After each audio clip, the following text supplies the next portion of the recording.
Okay. It's opening up. We're going to let people in here. All right. There's Ron right off the bat. I love it. Awesome. Good to see everybody today. Love our Tuesday mornings. Gonna let a few more people in here. Hi, Bill. How are you today? Doing good. Yeah, I bet you're excited to hear from our spotlight speaker today. Yeah, should be good. Awesome. All right. So we're going to give it a minute. And hey, Dave, how are you? Great. Good to see you. Awesome. Awesome. Thank you for joining us. Have any great news to share? We love to kick it off with anything happening in the drone or AAM industry, anything new and exciting to share. No, mostly just concerned about the NDAA with the 1 year death knell for DJI Autel and licensees thereof. So that, along with BV loss NPRM, hopefully in March coming up. But those are that's what's and putting in comments for the commerce advance NPRM this week. Yeah, So thank you for mentioning that. Yeah, comments are being taken right now. And yeah, so due by before March 4th. awesome. Thank you. Yes. Big things happening in our industry. And so, speaking of big things also happening in the industry, there is a drone fest coming up that sounds super exciting. So, if you happen to be near Southern California or wanting to make a trip, there's the Palm Springs Drone Fest coming in March as well. So, a lot of things already kicking off 2025. So, it's pretty exciting to be in the industry right now. So, with that, we are all about networking and connecting. So, one of the things that, hey, hi, Sheena. um, so one of the things that I'm hoping that you'll do is take a minute and put your information into the chat. This is where we'll do all our communications. This is where we can network and connect with others. Look, Sheila's already getting stuff in there. All right, Arcady, he's got stuff in there. So this is share with everybody. Put your contact information, maybe share what you're doing in the industry. Uh, Got a couple more people that we're gonna let in here really quick. I know I say it every week, but I know everybody's not setting their clock to my coffee connection, right? Hi, Charles. How are you? Great to see you. Awesome. You got anything great happening? Excited to share? We have a conference March 11th and 12th at Busch Gardens in Williamsburg, Virginia. Awesome. On top of that, what's really exciting is we launched this year Women in Drone Responders, which we will be interviewing and capturing and celebrating the successes of women in public safety, and not just public safety, but others. And it's really an attempt to increase the awareness for girls and women on the opportunities in aviation. So we'll be having participants from NASA and some other agencies, MITRE, which is kind of exciting, plus the public safety agencies that have drone pilots. And I will offer any women here who want to come to the conference, I will give you a scholarship for free conference attendance. That's on us. So if you want to do that, send me an email at charles@droneresponders.org, and I will take care of you. Awesome, awesome. Okay, so did you put your information into our chat? Because you know you might have a few takers on that. Oh, look at there. Robin's got the whole heart thing going on. I love that. Oh, you can tell this isn't her first Zoom Literally session, right? just got back from a search. So yeah, that's great. Awesome. Awesome. All right. So he's going to put his information in there. There you go. Thank you. And I'm going to let one more person in here. And then I know everyone is excited to be moving forward and hearing from Robin, our spotlight speaker for today. So we'll just go ahead and segue right over. Very excited to have you here today with us, Robin. We have Robin Grace, and she is with MassDOT, which is Massachusetts Department of Transportation. I'm excited because I know there are so many exciting things that they are just paving a path forward. And so I'm going to segue over. I'll let you introduce more of yourself, how you got started, Robin. And I know you have a PowerPoint to share. So I'm going to segue right over to you and welcome you to the Coffee Connection and make you spotlight for everyone. Thank you for joining us. All right. Thank you. Good morning or good afternoon, everyone, depending on where you're joining us from. Thank you so much for having me. As Desi mentioned, I'm Robin Grace. I'm the Chief of Advanced Air Mobility Integration and Strategy with MassDOT Aeronautics. And I'm hoping that we can have a great discussion today about the future of aviation. I'm going to talk a little bit about advanced air mobility, specifically what we're doing to get ready here in Massachusetts. But I think it will really apply to everyone everywhere. And I don't want to make any assumptions, so I thought I might just ask before we start with some informal polling, because I'm hoping that we have some people here that aren't just from the aviation or the drone world. But does everybody know what advanced air mobility is? Maybe you could just give a thumbs up on the reaction emojis. All right, so everyone has a pretty good understanding. And here in Massachusetts, you know, it could be a very broad definition of what advanced air mobility is. Right now, we're just trying to think of it along the lines of the NASA definition, which is the movement of people and cargo using advanced aviation technologies. And that could really be anything from small drones to larger eVTOL aircraft. And that definition seems to serve us well. We could have a whole discussion about what should be included in advanced air mobility, but we'll kind of leave it at that for now. Um, and maybe with the thumbs up emoji, is there any healthy skeptics about advanced air mobility out there? I'm not seeing too many emojis, so I guess everybody is all on board. And if you do have a little bit of healthy skepticism, I think that's okay. This, at the end of the day, needs to be a mobility system that is going to work for all of us.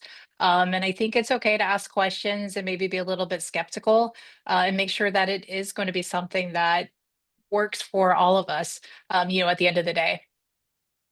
So I'm going to start by telling you a little bit about myself. We'll discuss the future of aviation, and then I'm going to leave a ton of time for questions. So hopefully we can have a really great discussion at the end. So a little bit about me. I grew up in Dayton, Ohio, and I don't know if there's any Ohioans here on the call. If so, shout out to you all. And I'm going to start sharing my screen here. So let's make sure this goes off without a hitch. All right. Looks Yep, and that fabulous. looks awesome. Yep. All right. So as I mentioned, I was born and raised in Dayton, Ohio, and I don't know if it's sort of manifest destiny or if there's something in the water if you grew up in Dayton, Ohio. But I was bitten by the aviation bug quite early in life. You know, Ohio is a self-proclaimed birthplace of aviation, and aviation is sort of all around us there. So as a child, I got to go to the Air Force Museum on school field trips. I got to learn all about the Wright brothers, see some of their old aircraft. And when I was 16, I remember it was the first time I went to the Dayton Air Show. I don't know what took me so long to get there. And I saw all these airplanes flying around. I thought it was the most exciting thing I'd ever seen. And it was clear what I wanted to do with my life very early in life. I started to do some research. What do I need to do to be able to fly these airplanes? And I determined that I had to go to the Air Force Academy and I had to become an Air Force pilot. And I would tell anyone that would listen to me, that's what I wanted to do, probably bored everybody about it. And for the most part, everybody wasn't as enthusiastic as I was. Everybody kind of gave me that, yeah, right look. And there was one person, I'll always remember it, my Uncle Dell. He's like, you know what, if that's what you want to do, I believe in you, you can do it. And that really meant the world to me.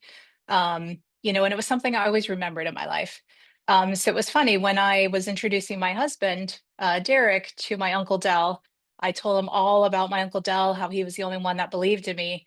And the first story my Uncle Dell told my husband, Derek, was, you know, when she was a teenager, she said she wanted to go and fly airplanes. And he's like, I thought there is no way that's happening. But here she is. So thought it was kind of funny. I'm like, well, the one person that said they believed in me really didn't, but you know what? They told me. So I think the moral of the story is, especially when we're doing outreach with the youth, just give them the encouragement they need. You never know what it's going to do for somebody. So there I was. I joined the Air Force. I became the pilot that I wanted to do. And it was funny, like a lot of other people that joined the Air Force, I really wanted to be a fighter pilot. When I was in pilot training, I was really working towards that. I had a great instructor. He ended up being the squadron commander, so that was a little daunting, former fighter pilot. And when we got to do formation flying, I found out that I really didn't like flying that close to other aircraft. It just seemed so counterintuitive to me. So after my first formation flight, when I landed, I remember my instructor looked at me and he's like, "Do you still want to fly fighters?" And I said, "No." And he said, "Okay, good." Because that was obviously not where I was meant to be. I ended up going the heavy route and flying AC-130H gunships. I actually became the first female aircraft commander in the AC-130H. Got checked out right before 9/11. So you can imagine what the next 5 years were like for me. And then there was an opportunity for the Air Force Special Operations Command to stand up the first unmanned aircraft squadron. They called them probably UAVs or RPAs back then. I don't remember. There's been so many iterations of what the US Air Force called them, but remotely piloted aerial vehicles. And it's funny, when you try to take pilots out of the cockpit, they don't actually want to go. So I didn't have a lot of competition when I said, yeah, I'll go. And that was a good thing. And I went and did that for 15 years and I haven't looked back. And in all that time, I used to daydream about all the cool things that we could do with this technology. I used to think about it. Here we are halfway across the world flying these aircraft. There's so much we could do. So when I got out of the Air Force and I had the opportunity to work for the Department of Transportation, I was like, I know what I want to do. I want to apply some of this technology and see how it can improve the way that we ultimately move in the world. So I am very excited to be with MassDOT. I've been with MassDOT for 6 years, and they say the team makes the job. And undoubtedly, with this team, it definitely makes the job. We have such a great team. I'll tell everyone a little bit about it. So we fall under the umbrella of MassDOT Aeronautics. There's two different sections of MassDOT Aeronautics. There's the traditional aviation section, and then there's the advanced aviation technology section. So our traditional section has been around for quite a while. They oversee the 35 public use airports in Massachusetts. There's actually 38 airports in Massachusetts, but we don't oversee Boston, Logan, Worcester, or Hanscom. That is overseen by Boston, Logan, or sorry, by Massport. The other section is the advanced aviation technologies, and we do everything kind of under the sun there that has to do with advanced aviation. So we have a drone program that I'll tell you about. We do advanced air mobility. We do counter UAS and basically try to prepare for the future of aviation. All right, so I'm going to talk a little bit about the drone operations program because I led that for 4 years. And now that's being led by Chris Grazioso, and he's doing a great job. He will also be at Drone Responders. So just a little throughout of that. And this is a really great program. It started with just a few hundred flights a year, and now we do over 1,000 flights a year. We've done over 5,000 flights total. And that number is about to really expand because we just trained our first group of bridge inspectors, and we're set to train over 50 additional highway and MBTA personnel this year. So what that really shows is that people are really starting to understand the value of drones, especially around transportation use cases. There's so many efficiencies. It really improves the data quality and it really improves safety. So we work across the entire Department of Transportation. That includes highway, rail and transit, the MBTA, which is the Massachusetts Bay Transit Authority that oversees the ferry services, bus service, commuter rail, subway. And then we do work with a lot of other state agencies, including the Massachusetts Emergency Management Agency, Department of Conservation and Recreation, and just to name a few. So many great use cases out there for drones, especially around transportation. This data really helps make decisions that will improve mobility here in the state. And I don't know if anybody has had the pleasure of driving in our state, but any data really helps improve the quality of getting our traffic moving, the rail running on time. That's so important. And really working in the transportation agency is such a great thing because I really love transportation. The whole world depends on transportation. So each one of us is impacted by transportation every day, whether we know it or not, from moving things to our house to us getting somewhere. So I think it's a lot of job security. And I think it's also a really great field to get into. So I just wanted to put that little plug in there for anyone that might be interested in a job in transportation. All right, so we're always looking to the future. So we recently worked with American Robotics, and this was actually a company that started in Massachusetts, and they have a drone in a box solution. Now they're owned by Ondas Holdings now. Um, Great company. And it was really an opportunity for us to understand what a drone in a box network might look like here in Massachusetts, again, to sort of supplement all the transportation use cases we have. We concentrated mostly on the rail network, where we do have a statewide beyond visual line of sight waiver.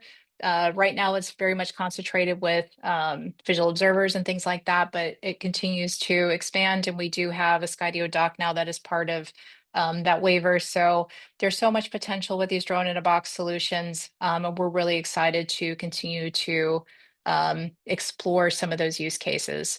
And this is a series of demonstrations we did with some of our transportation partners, also inviting some of the general public, because again, it's so important that people understand, we'll use the New Jersey example of what is going on around them, and how these really are technologies that can be used for good. Another really important use case, and I think we've seen this kind of around the world, but it's great to see it finally happening here in our town, is the medical delivery. So we recently partnered with Mass General Brigham, which is a great healthcare organization up here in the Northeast. They're looking at doing some at-home healthcare. And the advantage to at-home healthcare, as I found out, is that people convalesce much better at home. It reduces costs, and it also helps alleviate having enough hospital beds.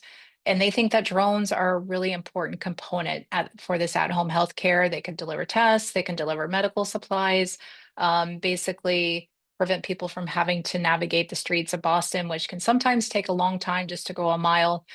So we're really excited to continue to do this with them. You can see they partnered with a lot of industry folks. Right now they're partnered with Dragonfly, Drone Up, and a few others came and did some demonstrations. And again, the intent was to show the healthcare community as well as the general public, hey, this is something that could really improve the quality of life for everyone. So it was really great to do some of these demonstrations. All right, I'm going to focus mostly on advanced air mobility from here on out, because that's what's very near and dear to my heart now. So here in Massachusetts, we have 4 main initiatives. We have a state roadmap, which we have completed and we're now executing, which is really exciting. We have the blessing of the Secretary of Transportation, who is very supportive of this. We have some very good support from the governor's office as well. Another important component was to do a market study, and that was completed by the Boston Consulting Group. We really wanted to understand what some of the opportunities were around the state and how this could impact our economy and things like that. And, the numbers for that are quite positive. It was also important that we knew how to sort of sell this to the governor's office. One thing that they're very much in favor of is smart mobility solutions, the technology that supports those smart mobility solutions, and anything that's a little bit more sustainable. So advanced air mobility sort of fits the bill for all of that. So we really wanted to understand what the opportunities were. Demonstrations and challenges is something that we're really focusing on last year and this year. Again, community acceptance is really important. So we want to make sure that we're starting to socialize these technologies. We want to make sure that when people see drones flying over or eventually eVTOLs, they understand, that these are supporting public good use cases. And then we're nothing without infrastructure. So we're starting to look at how to fund and pilot different infrastructure so that we're ready once once the operators are ready to come here and fly. Something really important is that MassDOT is part of a Massachusetts Advanced Air Mobility ITF team, which is the Integrated Task Force. This is industry-led.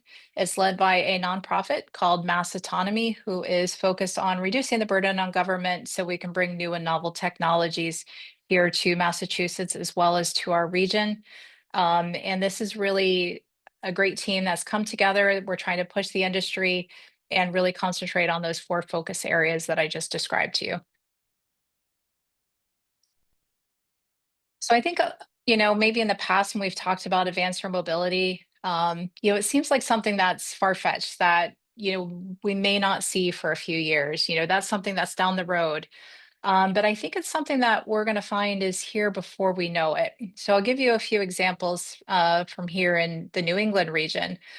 Cape Air, who is a really important regional air mobility service provider, they have recently entered into agreement to buy electric aircraft.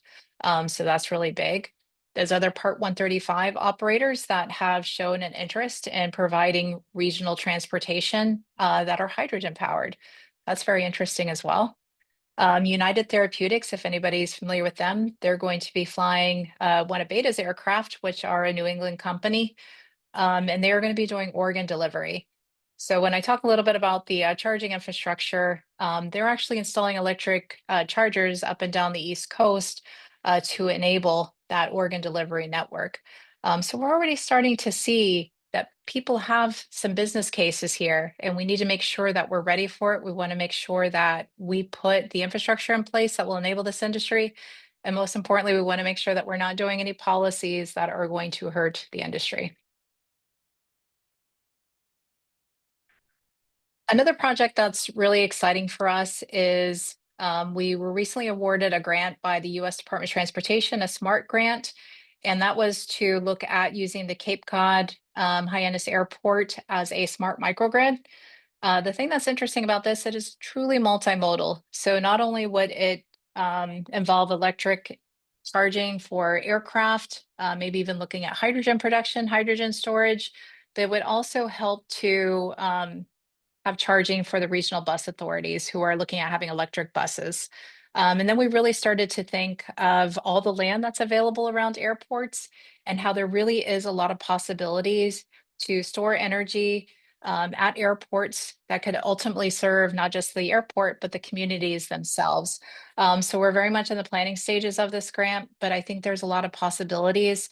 We're looking at everything for energy generation. So everything from offshore wind, which is very close by, to tidal type of energy start, and then looking at solar fields. So there's a lot of potential with this, and this is something that we're really excited about. And we think that, again, this isn't just going to support airports, but it could support a lot of our community needs and freight networks around the country. So again, eVTOLs are just one component. I talked about hydrogen. There's could be hybrids. There's a lot of things that are going to come about with the future of aviation. Beta has been going through and they have been installing charging infrastructure. This was the first one that happened. This was at the Marshfield Airport in 2023. And they installed some additional chargers last year in 2024. And then they have a plan for more chargers again in 2025. So I think we'll be up to 7 or 8 airports by the end of 2025. And when we think about infrastructure, charging is just one component. Thank you to the FAA who has given us the update to Engineering Brief 105, and we now have some better insight on what a vertiport will look like. And, we already have a lot of infrastructure that's our general aviation airports. So we want to see how that we can leverage that and how we should be thinking about our entire general aviation airport ecosystem and how that might support advanced air mobility. We also want to think outside the box a little bit as well. So we're also looking at maybe floating vertiports. That could be something that's very interesting, especially as we think about getting in and out of urban areas. This is one conceptualization, thinking about aircraft that might come in. But we also have a really exciting company that's in the New England area. They're down in Rhode Island called Regent. They have an aircraft that is wing and ground effect. They're also very interested in what a floating vertiport might look like and what charging infrastructure might look like. And a floating vertiport could be something that is very multimodal. Again, this is something that we're looking at and could really benefit some of the coastal areas. We do have a lot of coastal area here in New England. I mentioned New England, I mentioned Massachusetts a lot, but at the end of the day, our mobility needs don't end at our state borders. We have to be able to cross borders. So it's really important that we're all talking to each other, and we do talk to each other a lot. So we have worked with NASA on a community engagement playbook that has been published. So anybody that's interested, that was a really great product that was put out by NASA. We also participate with NASAO, which is the National Association of State Aviation Officials. AASHTO, we worked with the US DOT Advanced Air Mobility Interagency Working Group that's going to be releasing the national strategy for advanced air mobility. And we're also participating under the umbrella of NASAO and a Advanced Air Mobility Multi-State Collaborative, which is up to 38 states, where we all get together in a very collaborative way to talk about minimum service levels around advanced air mobility, how we can harmonize policies. We share best practices, and it really is a great group, and we're only going to succeed together. So it's really great to see at least 38 states so far come together, and hopefully we'll get up to 50 states so we can make this a mobility solution again that is going to serve our nation and hopefully make our nation a first mover in this. At the end of the day, what is the future going to bring us? We don't know yet. And I kind of put this slide together as a compilation of what the future could be. Our imagination is our only limitation. I think the thing that's really exciting is that this will evolve into something that we have not even conceptualized yet. There's so many possibilities with AI, autonomous systems in the future. And I think there's going to be so many interesting career opportunities in this space. You know, whether you want to be a pilot, maybe eventually a remote pilot, a maintainer, a software engineer, a aircraft designer. There's going to be so many opportunities in this space. And a very wise woman who works with me said, upskilling is the new core competency. So I think this is a great opportunity to learn additional skills and really get stuck into this industry. So hopefully, as we imagine this future, I will see you all in this industry. And I look forward to continuing the discussion around this. And I want to first share my contact information and then hopefully open it up for questions, or if there's anything that anyone wants to share around advanced air mobility or even drones. I think it'd be great to have a discussion. And the chat has been exploding with comments and questions. So yes, that was fabulous. So much good information and just forward thinking. And so very excited. And I actually had to make notes with our chat because there were quite a few questions. And yes, I agree. So I'm going to actually start at the current topic that we were just on, as far as the energy and such like that. So Bill had a comment in there about he's going to be having a vertical space article coming out because you talked about the vertiports. And so he had asked a question about that. And let me go back and find it because, like I said, I had to make notes. There were so many going in. So he was wondering about the roadmap and how do they align with the Innovate 28 roadmap that the FAA has, and are you looking at nuclear energy for electrical capacity? So very good question. So yes to all. I think we're being very open-minded with the different energy solutions that are out there. So anything and everything is definitely on the table. I am not leading the smart microgrid project. That's being led by our chief engineer, who is Owen Silbaugh. He is brilliant. And we're working with Air Up, and I know that they're looking at a lot of different solutions. So I just brought up a few. But yes, 100%. And I think we need to continue to be open-minded, especially as technology is moving very fast these days. And sometimes it makes it a little bit hard on government. But as best that we can to sort of try to keep up and make sure that we're making the best decisions with the money that we're given. Could I follow up, Desi? Yes, please do. For the Innovate 28, what do you see your timeline in your roadmap? I haven't read the MassDOT roadmap. I'd love to understand what you think are the first maybe times that you'll see in some of these actually flying. I know it depends, as Dave Messina or Charles Werner said, some of the type certification that goes on. So you have to have certified airplanes. But when do you see it actually starting to kick off, Robin? I think somebody once said 2025, right? Yeah, I know. Yep. So we'll see. I would love for all this to happen yesterday, but I know the FAA has I don't know if anybody from the FAA is online, but I know they have a very good process, and I definitely trust the process. I think from our perspective, we want to be ready when the industry is ready to come to Massachusetts. I think that I'm going to go back to Paris because they did a great job of leveraging the Olympics, which is what we're trying to do with Innovate 28. And, maybe they didn't get it over the finish line, and I think it was probably a bridge too far anyways. But what it did do was it ended up pushing the industry in France more than it would have if they didn't have that forcing function. So I love having a forcing function. I think it's great. I think it's a great strategy for Innovate 28. I don't know what LA is going to end up doing with it. I don't know if anybody from the California region's on the line. You could maybe fill us in.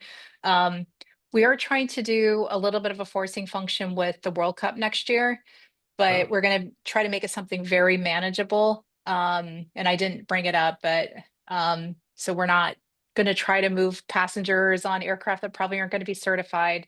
But hopefully we can do some demonstrations and maybe even involve SAF or something like that to at least use it as a little bit of forcing function for some of the key stakeholders here in our state. Yeah, it's good that you brought that up. I think there was a lot of lessons learned out of Paris that you can, that was as much a forcing function.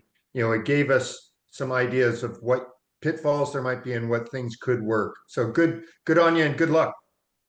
Yeah, thank you. Great Paving question. that Thank you. path forward. Yes, paving the path forward, definitely.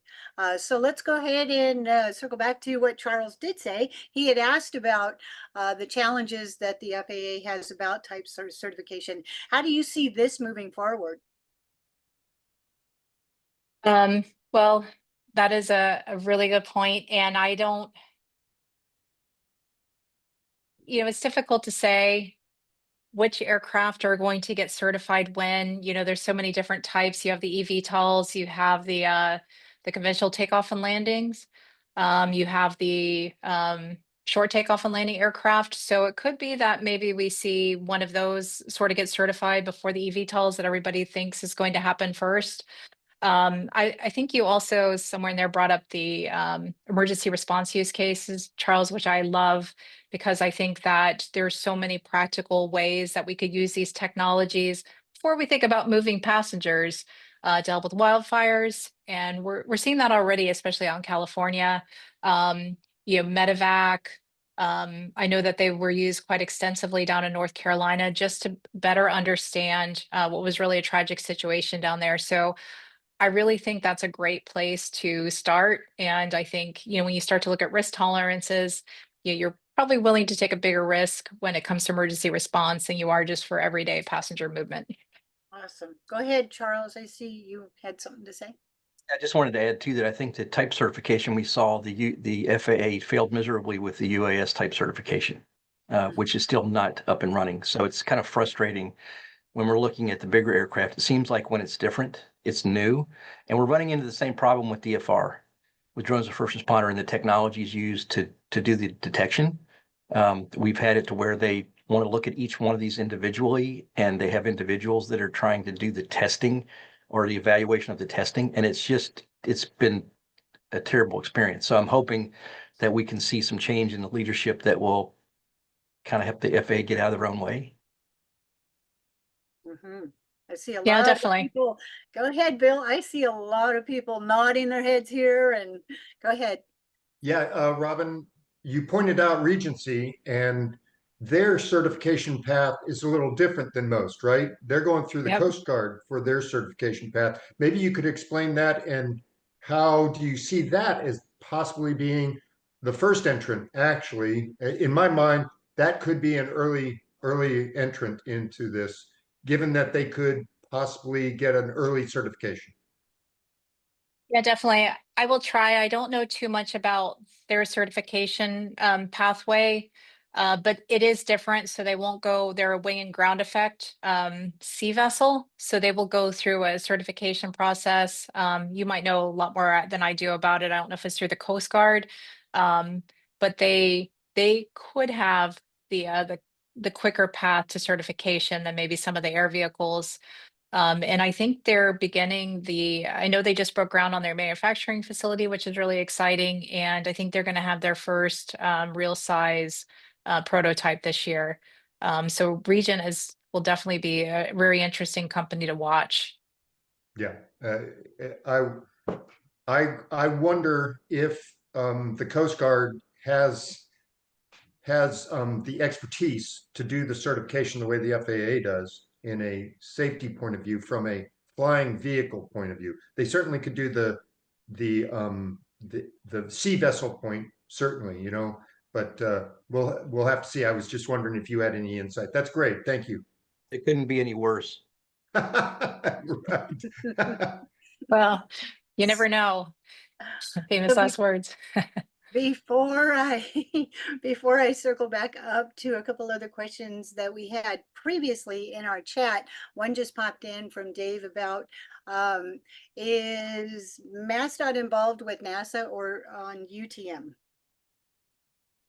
We are not. So we've obviously read very impressive papers put out by NASA on UTM and how they've been able to think about it. We're actually in meetings this morning, so it's very relevant. We're thinking about it as UTA right now, which is unmanned traffic awareness, because we don't really know what UTM is going to be yet, but there is definitely a very operational need to have an understanding of where people are flying, whether we're responding to an emergency situation or we just want to understand who's flying around our rail infrastructure. Having that awareness is a very real need. So that's how we're trying to look at it for now and see how we can scale it from there. Awesome. All right. And then also over in our chat, Arcadia had asked about, he had said that he reached out to MassDOT about the UAS SAR program. And are they using any UAS at this time, or are they planning to do so in the future? So for our search and rescue organization, Right. sorry, I want to make sure I just, okay. Right. Okay, I got you. So wait, SAR is search and rescue, Search correct? and rescue, yes. Okay, just want to make sure I had the Sorry. abbreviation right. So we work with the Massachusetts Emergency Management Agency, as I mentioned, and under that umbrella, there's a lot of state agencies that are ready and equipped if we need to do search and rescue or anything like that. And there's a lot of really great organizations in the state. A lot of the police have drones, so we are willing to assist with anything that might happen down the pipeline. It's not one of our core competencies. We're not a search and rescue organization. There's a lot of subject matter experts for that, but we could certainly assist with something like that, I think, in the future. Awesome. So I think a good way would be to follow up if you wanted to. Thank you very much for that. All right. He's currently working with the Boston FD. So awesome. Whom would you Okay. recommend speaking to? to further the discussion? You can reach out to me or Chris Grazioso. If you reach out to me, I can get you in touch with Chris Grazioso. He's going to be definitely the point person for that. And I'm really excited because I think the Boston Fire Department has a great program. Mike Pavone is doing a great job with it, and they're very collaborative. So we would definitely welcome the opportunity to see how we can integrate well with the Boston Fire Department, just how we can work together. Great organization. Awesome. And I believe further up in the chat that Charles said that he's going to be on the program or speaking at your event. Is that true? Is that what I caught in there, Charles? Chris Grazioso will be one of the panelists on our state activities. And as I mentioned in the chat, Robin, we'd love to have you at the conference. Awesome. Thank you. I would love to be there. Yeah, and This I'm is glad that you definitely- invited Chris. He's awesome. Yeah, that'll be excellent. Yes. Uh,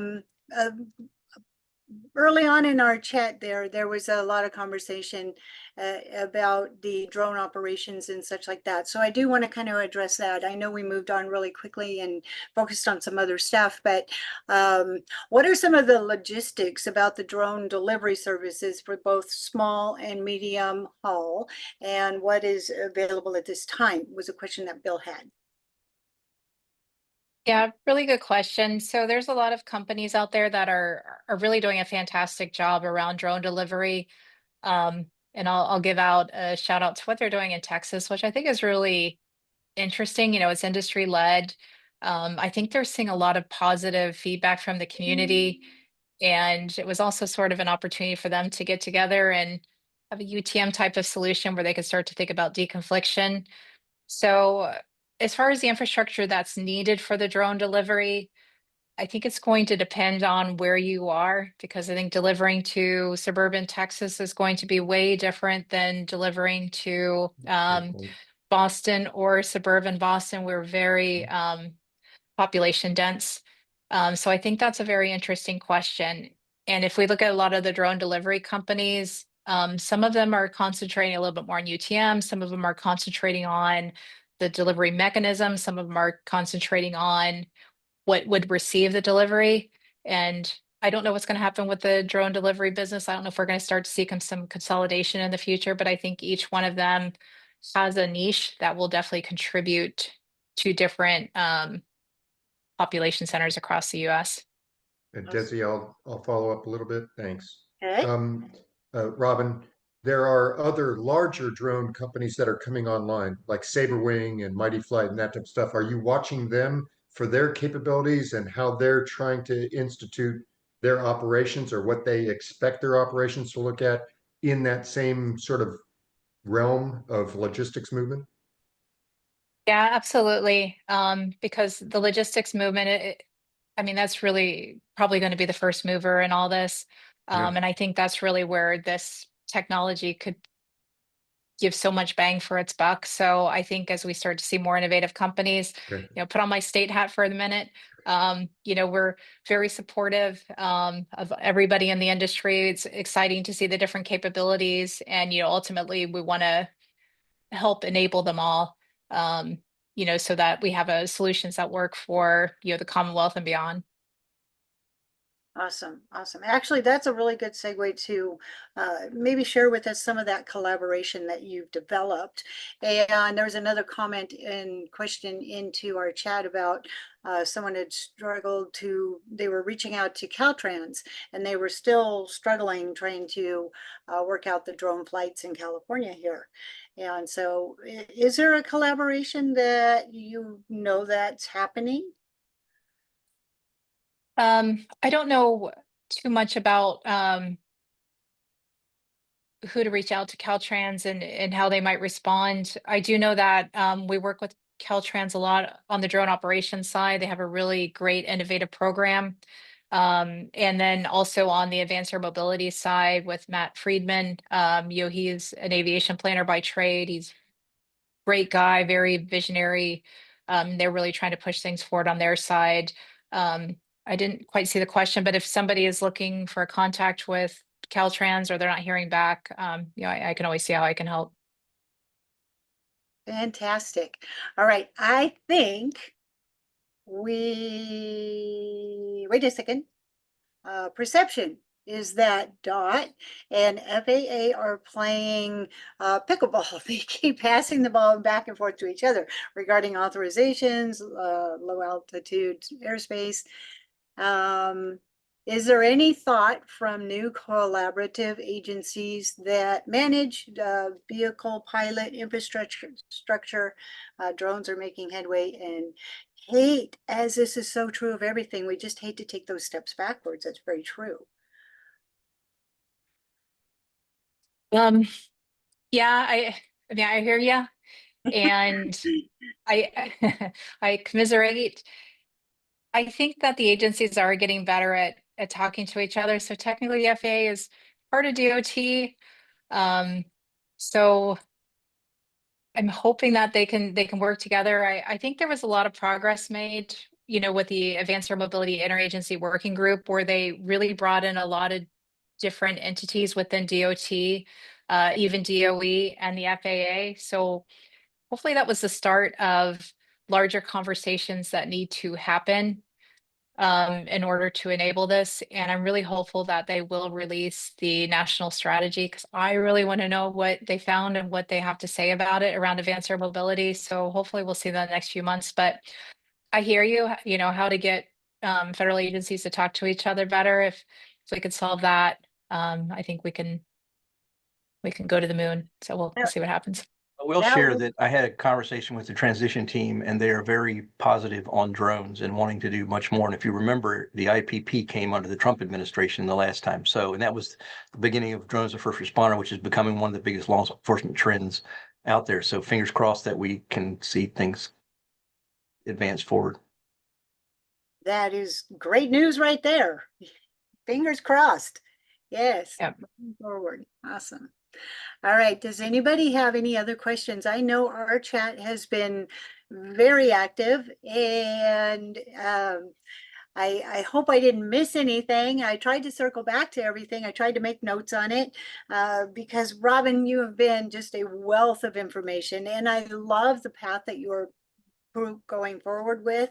And so if anybody had any last comments or questions, it's a great time to address them. And while we're seeing if any are popping up, there's thank yous obviously coming into our chat. But do you have any final thoughts or words of inspiration that you would like to share with others? Thank you, Charles. Yeah, thank you for the question. I think in this space, it's really important that we all stay open-minded. I think for me, it's always been very humbling because you can't know everything. So I would say it's to always be curious, always ask questions, and always engage with people because everybody has such interesting insights and everybody has such interesting knowledge. And I think it's really important that we do a lot of listening in this field. And I think the future is really exciting. Yes, it is. It's very exciting. And okay, one just came in that we just have to address before we sign off here. Any thoughts on part 108? Right? Why didn't we talk about that sooner too? Yeah, I would love to see it. I hope we see it this year, but we may not see it for a few years. So I'm excited about it, like we all are. I think it will, I don't think it'll be the end all be all, but I think it will enable more efficiency in being able to accomplish BV loss operations. So I'm really excited to see what comes out of it. I'm not holding my breath that we'll see it this year. We did push hard to get the BBLOS rule out before the administration's changed. We had multiple verticals that we did presentations with the White House, and unfortunately, I hate politics. What we heard was, if Biden wants it, it goes. If Biden and Trump both want it, it doesn't go. And if Biden doesn't want to go, it doesn't go. That was the Yikes. word we got.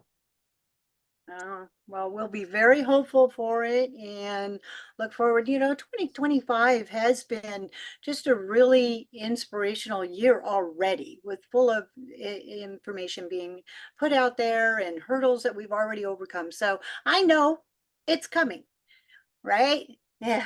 So with that, we will go ahead and wrap it up. I thank you so much for your time coming and sharing with us. I love the path that you're paving going forward. I want to thank everybody also for joining us here on Tuesdays. It's been a great session today, Robin. Thank you so much. All right. Thank you for having me, and thanks for the great discussion. All right, one thing, save the chat because it has been a lot of great information in there. So don't want to miss that. All right, Robin, thank you again. Thank you everyone for being here, and we'll see you next week. Yeah, thanks, Robin. This was great. All right. Thanks so much. Talk to you all soon. Bye.